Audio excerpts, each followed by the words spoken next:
The 87th Brigade was a confection of War Office organisation.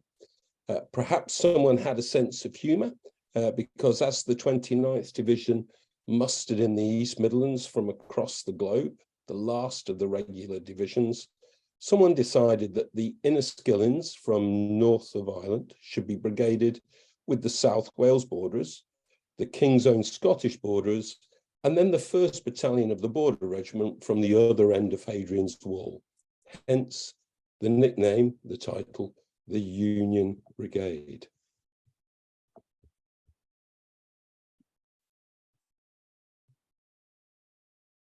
To referee this concoction, 2 quintessential Englishmen with recent Western Front experience were put in command. Brigadier General Marshall and Brigade Major CHT Lucas. The 87th Brigade had several things in its favour as it prepared to go to war. It obviously thought it was going to the Western Front initially. The 4 battalions that made up its strength were made up of men that had served together for several years, and they didn't have to depend so much on reservists returning to the colours to bring them up to strength as the BEF had in the summer of 1914. For most of them, their service had been overseas, so they had at least got used to serving in some unforgiving alien environments, especially in Southeast Asia. They believed themselves, as in the words of Captain Walford, Brigade Major of the Royal Artillery 29th Division, as a very fine division, the best we have now, I think. And also, of course, they had the King's endorsement, who had inspected them on that road, Stretton under Dunsmore, or on Dunsmore, or whatever it is out there in Warwickshire. And a few of us have probably made the pilgrimage to that monument to the 29th Division. So the King, being confident of the inestimable value on the field of battle of the division, and that it would uphold the high reputation already won by the armies in France and Belgium.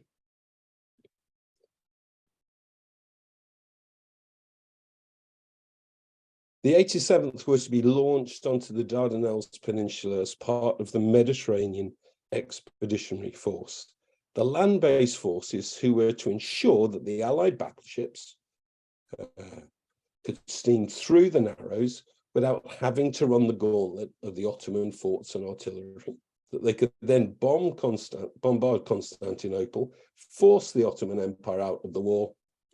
Now, it's not my remit tonight to analyse this strategy. We could have a whole several years worth of Zoom talks probably on that issue, but suffice it to say that this strategy failed. The efforts of the 29th Division in the Gallipoli landings tend to focus on the dramatic denouements on W Beach and V Beach. The Lancashire Fusiliers with their 6 VCs before breakfast, and the wooden horse SS River Clyde, unable to disgorge the 88th Brigades to overwhelm the Turkish defenders at Sed al-Bahr. The suffering of the 86th and 88th Brigades in the face of significantly contested landings cannot be denied, nor can the bravery of the officers and men responsible for establishing those toeholds on the peninsula. However, I'm going to focus on the 87th Brigade, partly because I have a personal reason to do so. I tend to say that I'm married into this story, as my wife is the granddaughter of CHT Lucas, Brigade Major of the 87th on landing, or who's already been mentioned. My focus tonight revolves around the concept that this brigade increasingly becomes the rock on which the rest of the division is founded, and maybe even the expeditionary force itself on Cape Helles through to the end of the campaign. Where did this resilience come from? How did it show itself? What threats did it face? Were there cracks? And if there were, how did it hold together? Now, I recently read something about the British Army and the fact that it acknowledges and seeks to develop mental resilience, the modern British Army. Analysis has apparently identified 7 pillars that support mental resilience, resting on solid foundations. And this graphic coming up is a reconstruction of one from their online training materials.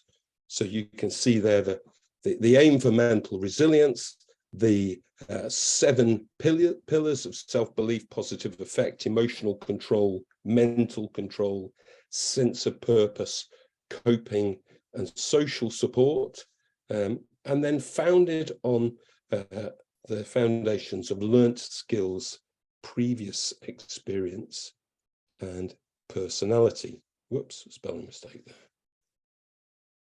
Now, it's tempting, but unwise, to examine the troops of the Mediterranean Expeditionary Force against these anachronistic criteria, though you will perhaps hear echoes of them through the talk. Instead, what I've decided to do is to use some recent work by Professor Gary Sheffield. Now, Professor Sheffield has recently been writing about morale, focusing on the MEF at Gallipoli, and he makes some interesting points. You may have heard him at different conferences or online speaking for the Western Front Association on this subject, and I believe there's also a chapter in the joint book that the WFA and the GA produced together a few years ago. Recently, it was good to share some of Lucas's diary excerpts for one of his recent articles, and I hope that Professor Sheffield will forgive me for using his insights here. For a while, we've been emphasizing the motive to fight as coming from the primary group, i.e. you are fighting for those around you, the man in the trench next to you, alongside you in the cockpit, or on your tin can of a Corvette on the Western approaches. There are other motives, and Gary flags the impact of ideology and its derived purpose, or the social dynamics of the battlefield. But what he usefully does is refer back to Clausewitz. And I'm going to use the simple Clausewitzian concepts of mood and spirit to assess the morale and resilience of the 87th Brigade through the campaign, with the Sheffield definitions as flagged here. Mood being transient and dependent on factors such as the weather, changeable in the extreme on the peninsula, of course, and spirit, the essential willingness to endure and to fight. If you want to read more about this, then you can access the British Journal for Military History. I believe it's open access, and the issue that this article is in was volume 5, issue 1, July 2019. We can also define resilience very simply as the capacity to withstand or to recover quickly from difficulties, an innate toughness. So what was there to shake this resilience during the Dardanelles campaign? What were the difficulties? And it's right to look at them and see how the 87th showed its resilience.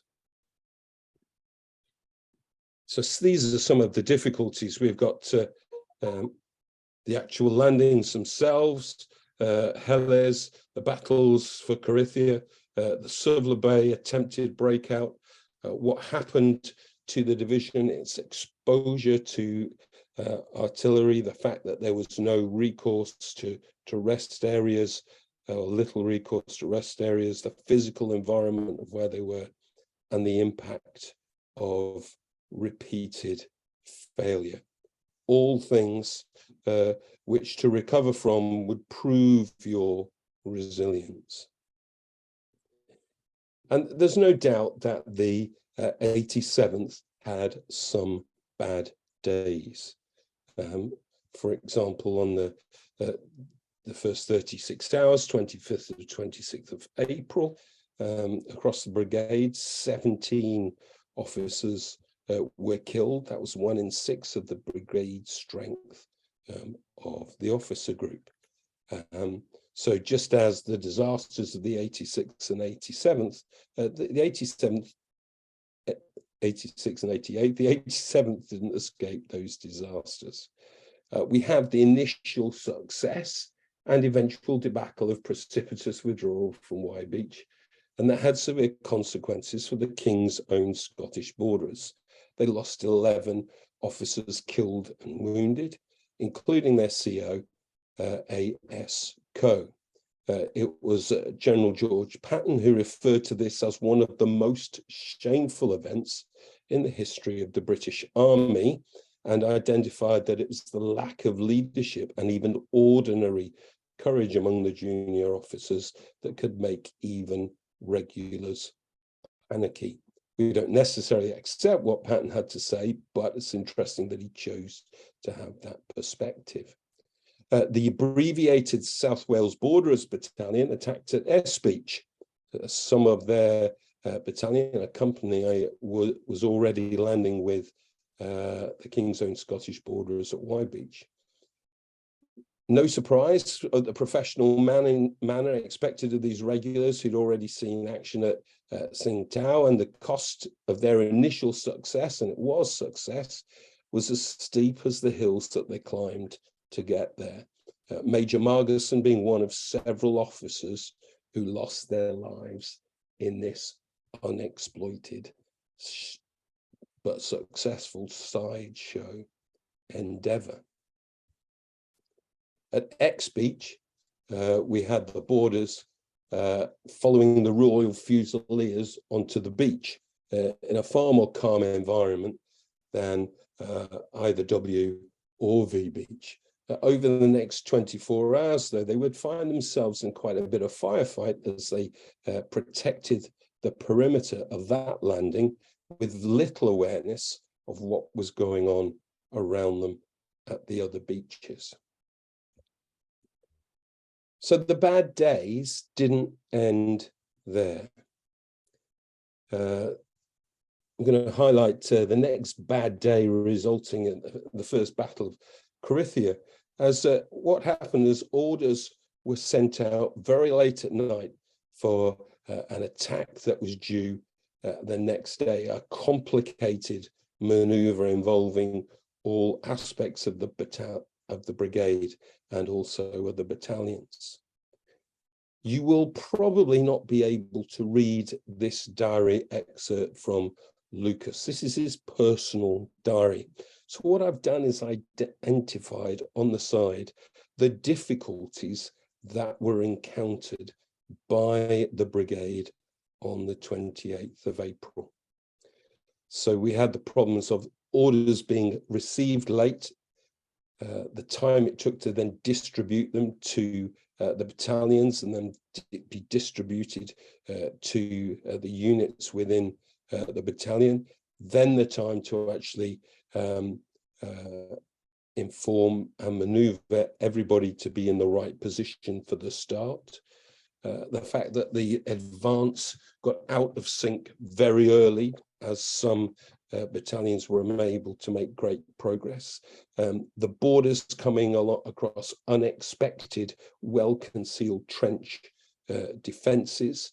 The Drake battalion from the Royal Naval Division being late and not joining up with the brigade at the expected time. When they got there, actually getting contradictory orders about where they were to position themselves. An unexpected retreat of the French and the 86th Brigade, the exhaustion of men as they fell asleep almost where they finished in spite of bitterly cold wind and rain, them having no rations because they'd thrown their packs away in the physical activity of the day, and limited naval gunfire support being possible. it doesn't stop there. Lucas identifies severe casualties, even though there was individual gallantry. The situation being that sometimes the situation was very critical, and some of the men had got their tails properly down. I'm not quite sure what that means, but I would assume what it means is that there was a dearth of positive mood and fighting spirit at any particular time. Colonel Casson, along with Lucas, was reorganizing the brigade to make sure that they could resist the attacks from the Turks, and sometimes saying that the front line came right back to brigade headquarters. They had poor signals communication until someone got it sorted out, suffered with sleep, now got very few unwounded officers left in the brigade or even the division. And eventually Lucas flags up the amount of officer casualties that there had been. And he reckons that this has now got to the point of making up half the surviving regimental officers. So my apologies if Lucas's diary reads like an after-action report. He was also responsible, of course, for writing the Brigade War Diary at the same time. And if you've read the 87th Brigade War Diary, you will see some of the phraseology is actually very similar between the two. Part of a comment of that, Lucas writes home on the 29th of April. You will probably have seen a certain amount about us in the papers. It has been a very tough job. After we landed, we had a very stiff time as their covering force was driven in, but the border regiment cleared the ground in front of us with heavy casualties. The losses all around were pretty severe. Now, the effect of that particular confrontation resulted in Lucas recording something in his diary, which I have been completely unable to verify anywhere else. And if someone can do that for me, either to say it's a lot of hokum or it did actually happen, I'd be grateful for them. He doesn't normally comment on the morale of those under his command. He normally confidently asserts their fighting spirit and gallantry on occasions, but notes in his diary, like the one that's on screen now, are rare and, as I say, unsubstantiated. It would be a pretty epic swim as well if an officer from the border regiment had turned tail, taken to the sea and swam out to a destroyer. If it did happen, it's probably evidence of a very distinctive loss of spirit at that particular time. So after that first week, what state was the 87th Brigade in? Well, those difficulties had resulted in severe losses. The 87th was still actually numerically the strongest brigade in the 29th on the peninsula. It had the largest officer group, 57, and it had an intact brigade leadership. The brigadier general, the brigade major, and the staff captain were all still alive and operational, unlike the 86 and the 88. And it still had as well the largest operational battalion, the Inniskillings, with 758 other ranks and 17 officers. Yet it would be right to say that even this brigade was teetering on the edge. Its battalions in particular have been decapitated during the battles of that first week. So here we are with the picture of the monument at Stratton on the roundabout. And we have the 29th Brigade, the 86th and the 88th brigades there. Obviously, Napier and Costigan had both died around the River Clyde on the 25th. Hare had been severely wounded, trying to lead the Lancashire Fusiliers off the beach at X Beach, and Franklin had been killed trying to take up the challenge of that. The 87th, though, Marshall, Lucas, and Petrie are all still alive and operational. In fact, all three of them will survive the war. So perhaps they were the lucky ones. This is a picture from Lucas's own photo album. I don't know if he took the photo. Maybe he did, because he's not in it. And it's a picture taken just above X Beach, he says, on April the 26th. You can see there individuals: Somerville, Colonel Jones, Major Somerville, Colonel Jones, Phillips, who was the brigade signals officer, Hammond, Smith, Petrie, the staff captain, and General Marshall on the right. If they'd attempted to redo that photo a week later, just over a week later, it would have been very difficult to do. In fact, we can see that, and I shared this image when I talked about the 29th Division last year. Colonel Jones will be dead within the week. All the others will have been injured, wounded, apart from Petrie. Marshall himself had been wounded in the leg, and his mobility was affected, but he was still operational.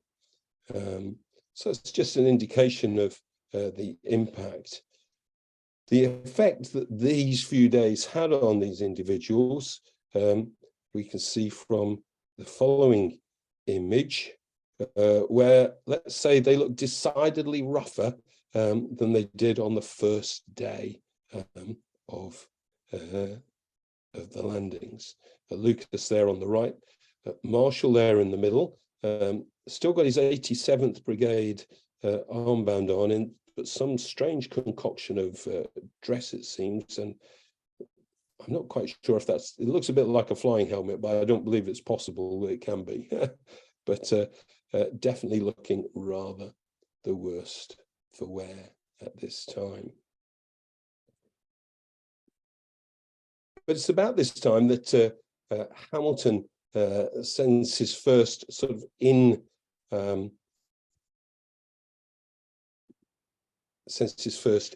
in-campaign message to the brigade after 18 days worth of days and nights of being in the firefight with no relief at all. And several of these messages are shared by the different generals during their time on the peninsula. They were calculated to restore the mind and mood and spirit of the men and the officers. But it's fair to say that by October, Lucas regards these messages as a bit of an irritant, that they maybe are not even worth the paper that they're printed on, given the fact that they come again and again, and the situation is still always more difficult and challenging. So what this graphic attempts to do is look at the impact of the first few weeks of the campaign on the 87th Brigade. And these are officers either killed in action or died of wounds.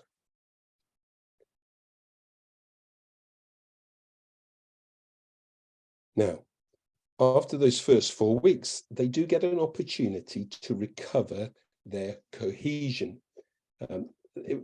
This was very difficult for them to be given any sort of relief on the peninsula. The best possible seems to be fatigue work around the beaches, and the battalions are at last rotated in and out of the front line because the losses of April and May meant that they could not be spared. What did lift the mood quite significantly for the battalions was that they began to receive drafts of officers and men to replace their losses after about 4 weeks on the peninsula. The first of the wounded from the landings period begin to return to the peninsula. And both of these events provide a morale boost to the survivors. So the return of comrades who'd been more slightly wounded in earlier battles. So this could have been bittersweet, as they also heard of those who hadn't made it, perhaps. At the same time, the battalions began to be strengthened by those drafts of officers and men from the UK. Some of them might even have been comrades left behind in March when they sailed from the UK because of sickness and injury. More men meant more to spread the duties among, which meant reduced pressure. And the pressure was immense, with officers and men physically and then mentally breaking down. What tended to happen was about 4 weeks after a major offensive and hemorrhaging of men, the replacement drafts and returning wounded would arrive to make up the strength. Though it's notable that at each point, the battalions of the 87th grew weaker. So much so that full strength by October is 750, of whom perhaps 150 might be at any one time being incapacitated by sickness, rather than the approximately 950 to 1,000 men that a notional full strength battalion might have. Now, the King's Own Scottish Borderers were probably the unit most threatened with being wiped out in those first 90 days of the campaign. They had some significant losses among their senior leadership group. This is a photo which was sent back by Lucas on the 16th of May, asking that copies be made and distributed to the wives of Colonel Coe and Majors McAllister and Welsh of the King's Own Scottish Borderers. So that's a significant issue for them. And in terms of ongoing losses, they'd had losses on that first day, but then continued to have others, whether it be up at Y Beach, those original losses, or later in the Carinthia battles. And there were some actions in late June, probably, but for the drafts, might actually have wiped out the battalion.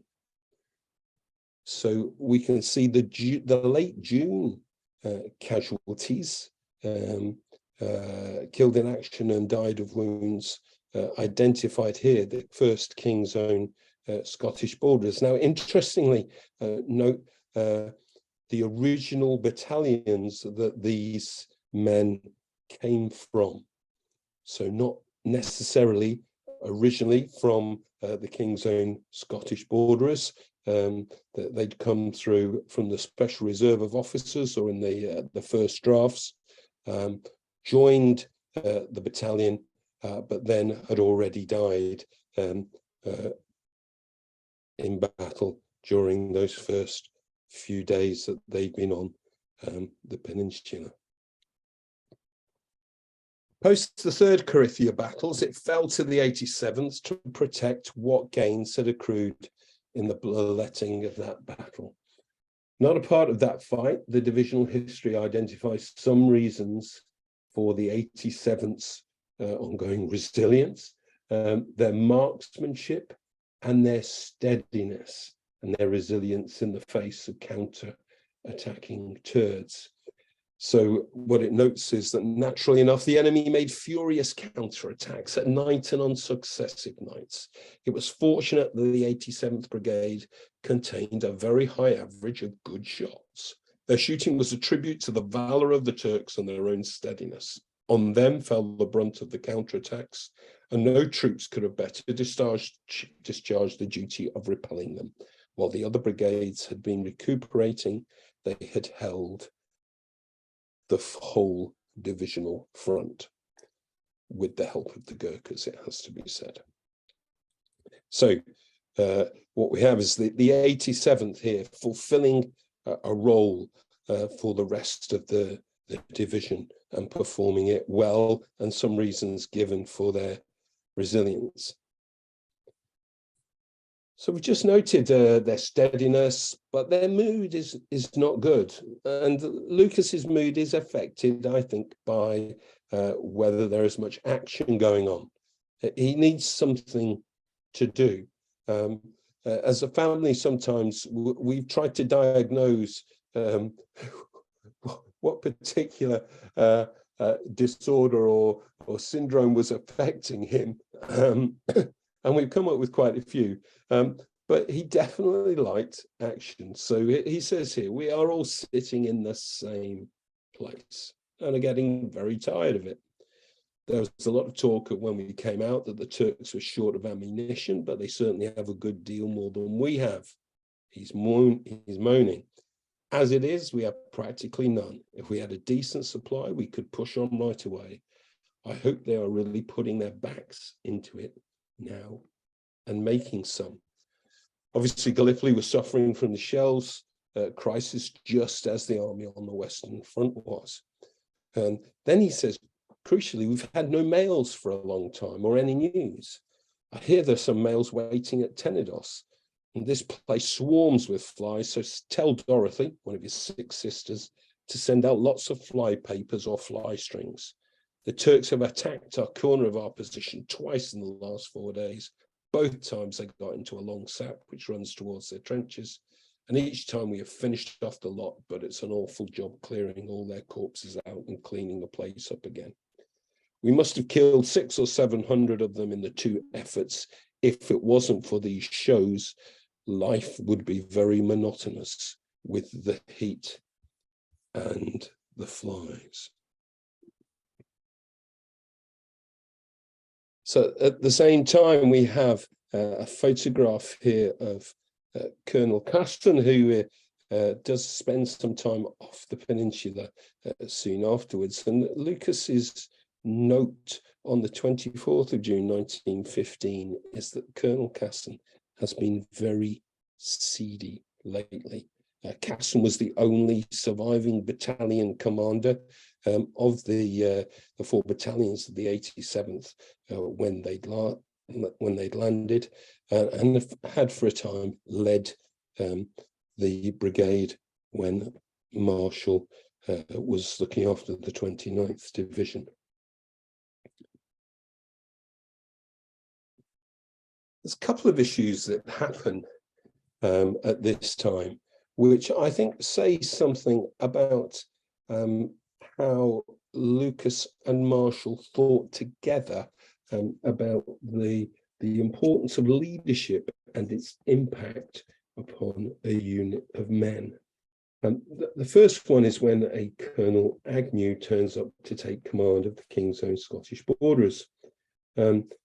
Lucas and Marshall were quite determined that this man should not take over command of the King's Own Scottish Borderers, that Stoney, who was a senior captain, had kept the whole battalion together for the previous 2 months, when practically everyone else that we've seen has been killed or wounded, and that you couldn't find a better man to command a battalion.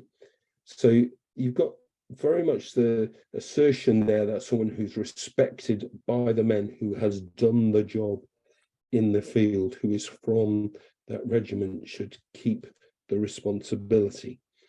And that's echoed again a bit later on when Delisle decides that Agnew will look after the brigade instead, in name, but actually Lucas should do all the hard work. And then he says, but what we could do is give you command of a battalion. And Lucas says, no, that's not what I want to do. It's preferable for a battalion to be commanded by one of its own officers however junior, unless he's incapable, than to bring an outsider in. So a very strongly held view, which is willing to represent higher up the chain about the importance of that sort of leadership commitment. The 29th also gets the job of mentoring new arrivals to the peninsula. From early on in the campaign, the 87th Brigade was set to support non-regular troops as they arrive on the peninsula. Marshall and Lucas are reluctantly sent to coach General Lee's Manchester Brigade. Lucas makes out in his diary that it's disrespectful to General Lee and shouldn't have happened, but I'm also sure that he didn't appreciate the distraction. Newly arrived officers and men from the 42nd Lancashire Division are embedded with battalions of the 87th Brigade, and I'm afraid they don't get a very charitable welcome. This is an example, a comment from Quartermaster Lehman of the 2nd South Wales Borderers. On top of this, we had 130 men and 4 officers from the 9th Manchesters attached to us, and also 4 officers and 120 of the Lancashire Terriers. They have been splitting up the brigade of territorials and dividing them among regular battalions. A very good thing for them too, for I heard that most of them haven't cleaned their rifles for a considerable time and that they've had no issue of oil or flannelette since they left Egypt. They will soon learn. Apart from fathering the Manchester Brigade in June, the 87th were again asked to accommodate men from the Lowland Division as they arrived in Gallipoli later in the summer. This time Lucas writes that it is a compliment but a nuisance.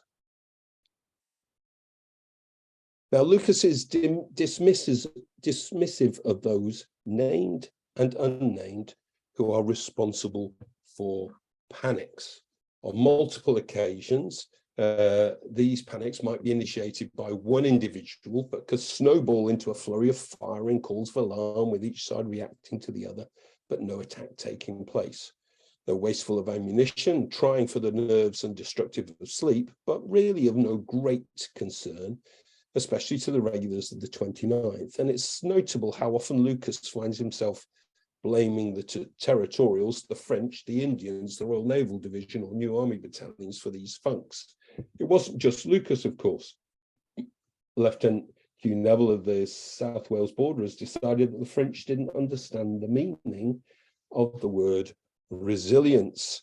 They're no damn good at all. They are like children, run up to attack, run away when fired on, cry when hit, and will not allow a medical officer to attend them. Sometimes they show they are a fine race of long distance runners. But again, it's not just the French that get this reaction. Sergeant Bean from the 2nd South Wales Borderers, he comments about the Lancashire Fusiliers are unable to gain ground. It's not for want of trying, for their wounded are coming back in scores. We relieve them and they are sent back to the base for reorganisation. They cannot stand the knocking about the same as our troops do.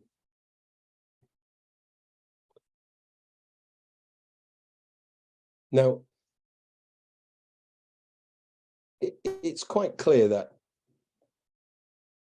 the time on the peninsula for troops was one of quite significant exposure to the threat of shell fire, snipers, and spent bullets. Lucas himself, on 6 or 7 different occasions, records a very close shave of one particular type or another.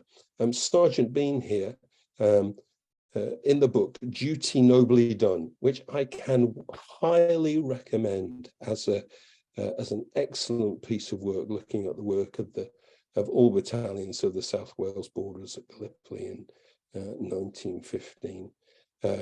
Sergeant Bean in his diary says a shell burst killing Private Carty and seriously wounding Private Wolverhampton, to whom I was explaining the position of a traverse. The force of the explosion knocked the three of us to the ground. And although I felt bruised all over, I did not appear to be hurt, except for a small graze on the left thumb. These were the only two casualties all night. And if you've got the book and turn to page 100, you'll find Bean explaining what happened to him and him finding different pieces of shrapnel embedded in his notebook, embedded in his pack the next day, emphasizing how much of a close, narrow escape it was. And there's a randomness to artillery fire that defies explanation. Constant exposure can lead to people being overwhelmed. The word is, after all, shell shock, with your mood and spirit destroyed and the fear that every shell has your name on it. That's something that becomes totally debilitating. But it also can lead to a rather phlegmatic approach, combined with the contextual wisdom about how best to avoid falling victim. And Quartermaster Lehman from the Wales Borderers says, it's not us. He starts to blame the fact that there's not enough artillery on the fact that our patriotic Labour politicians at home are squabbling about pay, and could one imagine a thing like that happening in Germany? So there's blame being spread around as the mood darkens and things get more and more difficult for those on the peninsula. I was going to spend quite a long time talking about the physical, the challenges of the physical nature of the battlefield, but I don't think I've got as much time as I originally thought I would have. I've rabbited on in the first section, so some of this will be chopped a little bit short, but I hope you don't mind. The 87th and their comrades were fighting, but not just against flesh and blood. This is not the principalities and powers of the biblical quote, but the gardens of hell might have been a clever play on words about Helles, but in the words of the Imperial War Museum, of all the varied parts of the world where British and Commonwealth forces were deployed during the First World War, Gallipoli was remembered by its veterans as one of the worst places to serve. And this is reinforced in the official history. It may be doubted whether any army has operated under more demoralizing conditions than those which faced Sir Ian Hamilton's forces at the Dardanelles.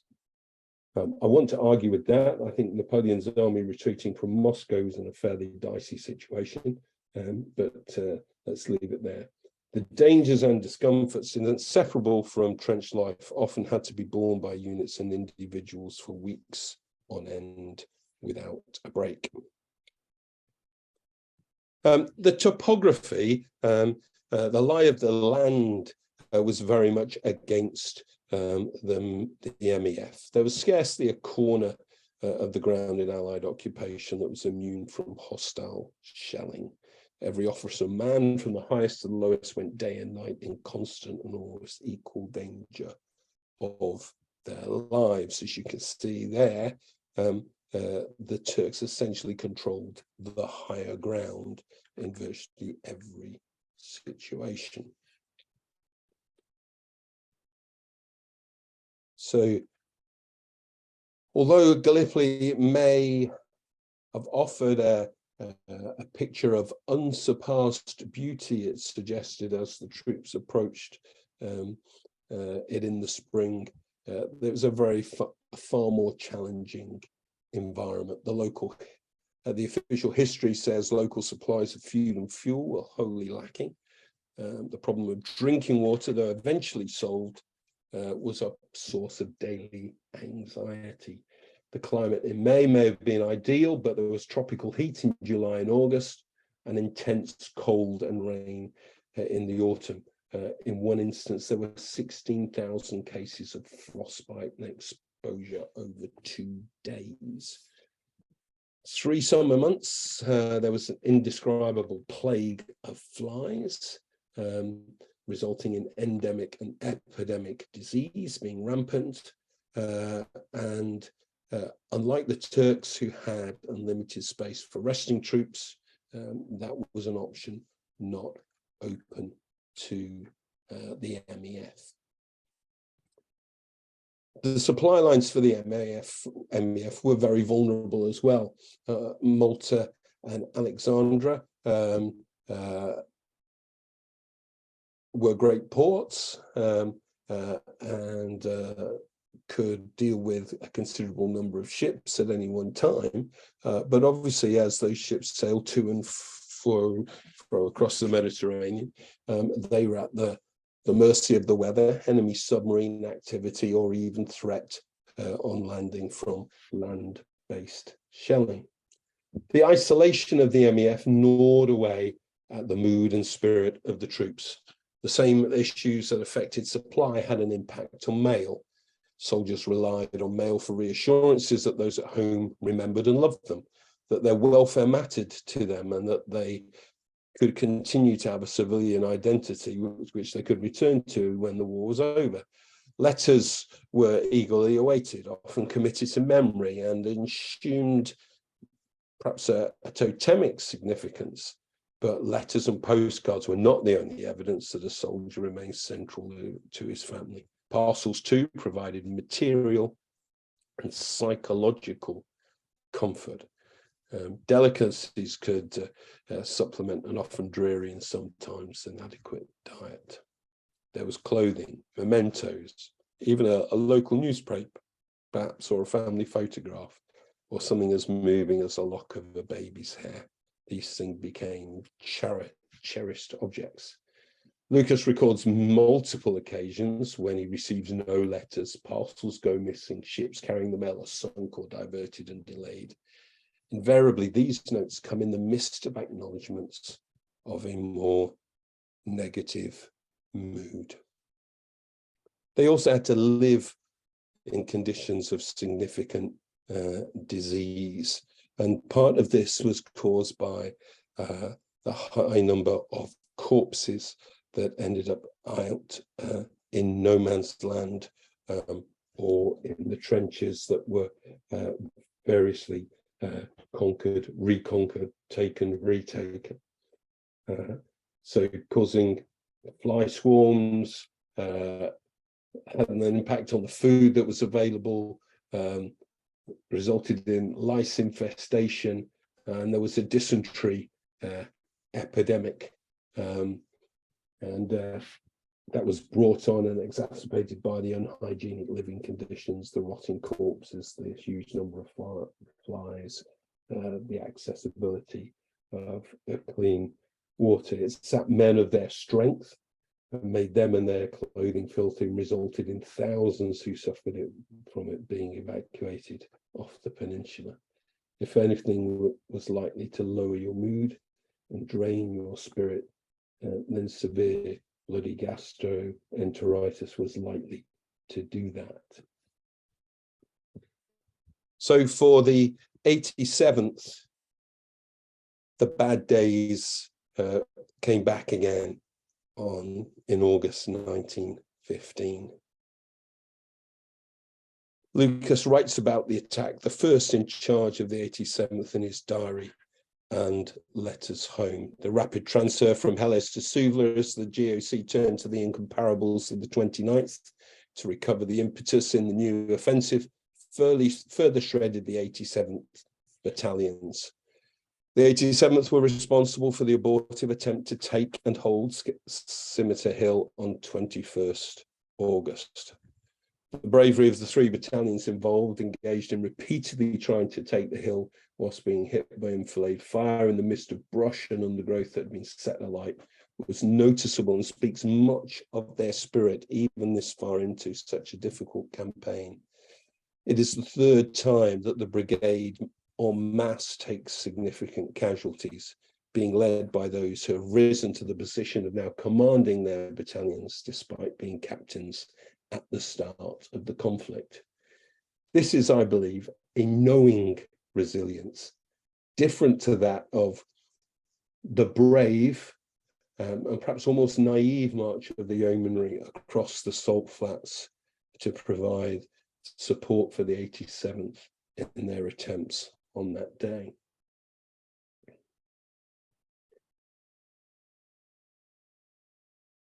Here are some figures. On the left-hand side. We have the wounded, killed and missing amongst the officers. On the right-hand side, a different scale showing the significance of the killed, wounded and missing. Significantly, the missing are most likely killed and to be regarded as wounded. These figures were rendered the following day, so cannot be accurate, says the war diary at such a short notice. But you can see here perhaps the first time that the Royal Inniskilling Fusiliers particularly face the brunt. They lost on that day Pike, who was commanding their battalion, a captain, and Sullivan, who'd already been nominated for a VC after his actions in June and July at Hellis, before again heroically leading the surviving troops up the burning slopes for one last go.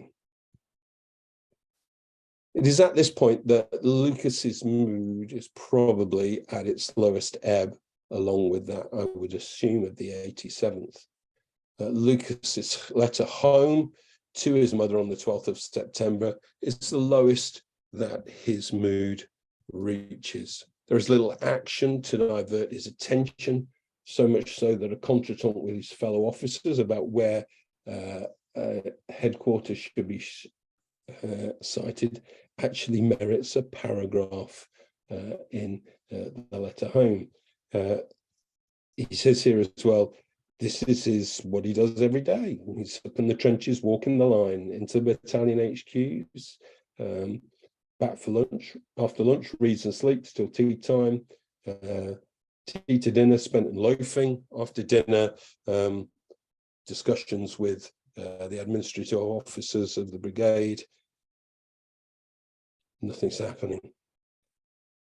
They eventually get some time off. It's only the second time that the brigade gets any time on Imbros in the proceedings, having been dragged back at the end of July to provide a diversion for the Sugler landings.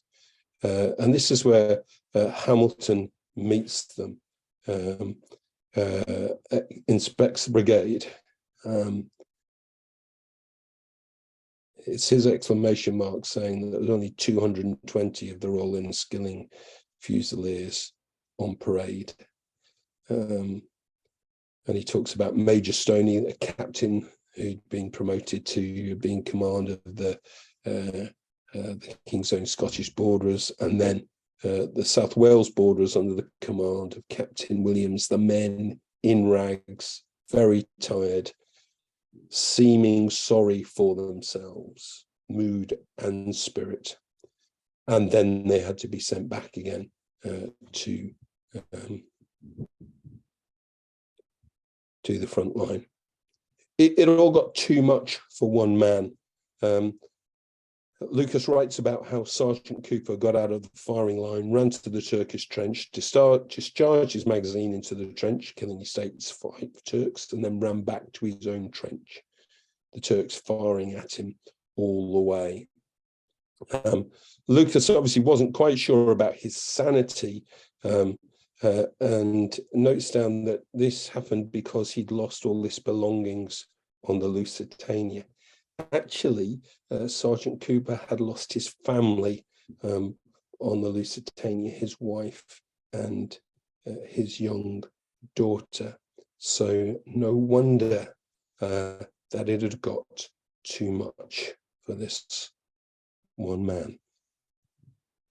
Sheffield writes about how the expectation from the citizen soldiers coming onto the peninsula was a little bit different, that they would perhaps not last more than 2 or 3 months, and that's their own perspective. So if they did better than that, then that was quite significant. But comparisons are, of course, odious. But there's no doubt that the 87th were highly regarded in this autumn period. General Lawrence was appreciative of their work. 12 officers per week were attached to the brigade for instruction. And very interesting, I want to read this out. A good deal of the flavour of the old regulars still hung about the 87th. Orders were given without circumlocution. There were incessant inspections, constant criticism and fault finding, insistence on the salute, unending fatigues, and no bally politeness.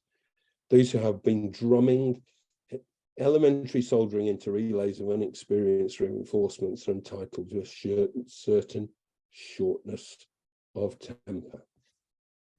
It's never us, it's always them. So this perhaps is another indication there for the resilience. And I have to say, I think individuals make a difference. I'm not saying that significant individuals weren't part of other forces on the peninsula. We could have a long chat about the different heroes and their contribution, but the enduring calm leadership of Marshall, the over-the-top Hercules type figure that was Jack Sherwood Kelly joining the King's Own Scottish Borderers in the autumn, the bravery of Pike and O'Sullivan of the Inniskillings, the leadership of Stoney, the brave acts of Fowler, the repeated acts of Forbes, Robertson, all these men that served to establish an example for others to follow, a rallying cry, a rallying port for anyone whose mood or spirit was flagging. You'll be glad to know we're nearing the end, just as the 87th were glad that they were getting to the end in December 1915. Lucas writes that the strain on everyone under the present circumstances was great.